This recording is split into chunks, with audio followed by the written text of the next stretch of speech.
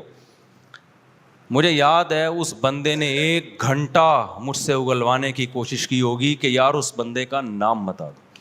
الحمدللہ 1 گھنٹہ اس نے ہر طرح کی دھمکیاں دیں, زور دیا, ہر طرح سے کوشش کی. میں نے 1 گھنٹے میں بھی اس کا نام زبان پہ کیوں نہیں لایا. میں کوئی تعریف کے لیے نہیں کہہ رہا, سر کچھ واقعات سنانے پڑتے ہیں نا موٹیویشن کے لیے, تاکہ آپ جو مضمون بیان کر رہے ہو وہ سامنے والا سمجھے کہ میں کہنا کیا چاہ رہا ہوں. میں نے کہا میرے بھائی میں اگر اس کا نام آپ کو بتاؤں گا, قیامت میں اللہ پوچھے گا کہ تو نے ایک آدمی نے چھپ کے گناہ کیا, تو نے دیکھ لیا اس کو, تو تو نے کس دلیل کی بیس پر اس کو ایکسپوز کیا ہے, اس کی غیبت کی تو نے کس دلیل کی؟ تو میرے پاس کیا جواب ہے یار؟ آپ اس کا جواب لے آؤ تو میں بتا دوں گا اس کا نام. اب یہ چلاک لوگ جو ہوتے ہیں نا, چلاک, یہ بڑے ہوشیار ہوتے ہیں نا, گھماتے ہیں, کہتے ہیں اچھا ہاں یہ تو ایک واضح زبردست ایک بات, کیونکہ اس کو بھی پتا تھا کہ یار یہ بات تو دلیل تو بالکل ٹھیک ہے. کہہ رہے ہاں یہ بات تو آپ نے مفتی صاحب, مولانا صاحب, اس وقت میں مفتی نہیں کہلاتا تھا, مولانا کہلاتا تھا, مولانا صاحب آپ نے یہ بات بالکل ٹھیک کی ہے, یہ تو واقعی یہ تو بالکل غلط ہے. پھر بات گھما کے اچھا ویسے میں پوچھنا چاہ رہا ہوں اس بندے کا نام کیا ہے. مجھے خیال ہوا کہ یار میں تو اگر بتا دیا نا تو جس نے یہ برائی کی ہے وہ قیامت میں الٹا لٹکے نہ لٹکے, میں لٹک جاؤں گا. بہرحال مزے وہ کر رہا ہے, عذاب کس کو ہوگا؟ اللہ بولے گا کس دلیل کس بیس پہ تو نے اس کو ذلیل کیا؟ بھائی وہ میں جانوں, میرا جرم کیا نا اس نے, وہ میں جانوں وہ جانے, توبہ کرے وہ, تو کس بیس پہ اس کو دنیا کے سامنے بتا رہا ہے؟ میں بار بار, کیونکہ اب وہ تھا بھی کوئی تھوڑا سینئر نا, پرانا, کوئی جس سے آدمی کی جان چھڑانا بھی آسان نہیں ہوتی, پیچھے پڑ گیا. میں نے کہا پھر جب میں آخر میں نے کہا بھائی تو نا 6 سال 10 سال 20 سال بھی چپک کے بیٹھا رہے گا نا, یہ دماغ سے نکال دو کہ میں اس کا نام زبان سے نکالوں گا, کیونکہ میرے پاس اس عمل کی کوئی دلیل نہیں, اس کے ناجائز ہونے کے تو پھر میں نے کہا آپ اگر یہ گناہ کر رہے ہوتے, آپ چاہتے کہ میں دوسروں کے سامنے بیان کروں؟ اللہ نہ کرے خدا نہ خواستہ مجھ سے فیوچر میں یہ, اللہ ہم سب کو بچائے, گناہ ہو گیا, میں چاہوں گا کہ آپ لوگوں کو بتاؤ جو کام آپ اپنے لیے پسند نہیں کرتے دوسرے کے لیے کیوں کر رہے ہو بھائی وہ. اور مجھے اس پہ بھی حیران ہوں, اس کی بھی داڑھی جو یہ بات کر رہا تھا, اس کی بھی ٹوپی, 5 ٹائم کا نمازی. مجھے خیال ہوا کہ یار ہمیں, حالانکہ ہم کو بہت نیک نہیں ہے, ہمیں ڈر لگ رہا ہے کہ کل قیامت میں اللہ کو کیا جواب دوں گا, اور اس کمبخت کو ڈر نہیں لگا. اور پھر آپ کو ایک عجیب بات بتاؤں, اللہ نے اس کو ذلیل کیا سب کے سامنے, وہ کسی جرم میں پکڑا گیا. کیونکہ جو دوسروں کے عیبوں کو تلاش کرتا ہے نا دنیا میں, اللہ اس کے عیبوں سے تو پردہ اٹھاتے ہیں. تو یہ بہت خوف جب خدا کا نہیں ہے تو ہر چیز پہ حلال کا لیبل لگ جائے گا. آپ نے کسی کے گناہ کو دنیا کو بتانا ہے تو ایکچولی کر کے نا اصل میں بتانا چاہیے کہ بندہ کیسا ہے, تاکہ لوگوں کو پتہ چلے سوسائٹی میں کیا ہو رہا ہے. ایسے بھی کر دیتے ہیں لوگ, ابے میں تمہیں اس لیے بتا رہا ہوں تاکہ پتہ چلے, ہو گیا تو آج نالج کی ضرورت کیا ہے, کیوں پتہ چلے کہ کیا ہو رہا ہے, نہیں پتہ چلے گا تو کیا ہو جائے گا, ویسے ہی بتا دو یار لوگ یہ جرم کر رہے ہیں. نہیں آئی میرا خیال ہے بات سمجھ میں, تو جب خدا کا خوف نہ ہو میرے بھائی، دلائل کے تانے بانے ہر آدمی، جیسے اس نے نا 1 گھنٹہ مجھے دلائل دینے کی کوشش کی، ایکچولی میں اس لیے پوچھ رہا ہوں، ایکچولی میں اس لیے پوچھ رہا ہوں، مجھے پتا تھا اس کو ٹھڑک ہے، کیونکہ جب کسی کا گناہ پتہ چلتا ہے نا آپ کو، تو پھر آپ اس کو بلیک میل بھی کر سکتے ہیں، کم از کم وہ آپ کی نظر میں ہمیشہ کے لیے برا تو بن ہی گیا. اب کل کوئی آپ کو نصیحت کرے گا وہ تو آپ بولیں گے ابے تو ہمیں نصیحت نہیں کر، ہمیں پتہ ہے تو کہ تو کیا ہے. بعض دفعہ ہوتا ہے کل وہ فنٹر بن کے سمجھا رہا ہے ایکچولی یوں نہ کیا کرو گے، اب تو رہنے دے، ہمیں پتہ ہے تو ہمیں نہیں سمجھا. تو یہ سب چیزیں کام آتی ہیں فیوچر میں. سمجھتے ہو کہ نہیں سمجھتے ہو؟ تو اس لیے میرے بھائی خدا کا خوف اگر نہیں ہے تو سب کچھ کیا ہے؟ حلال. اور خدا کا خوف اگر ہے تو غلطی سے بالفرض اگر گناہ ہو بھی جائے نا انسان سے، اس پہ غلط دلائل کے لیبل نہیں لگائے گا، خدا کے سامنے روئے گا،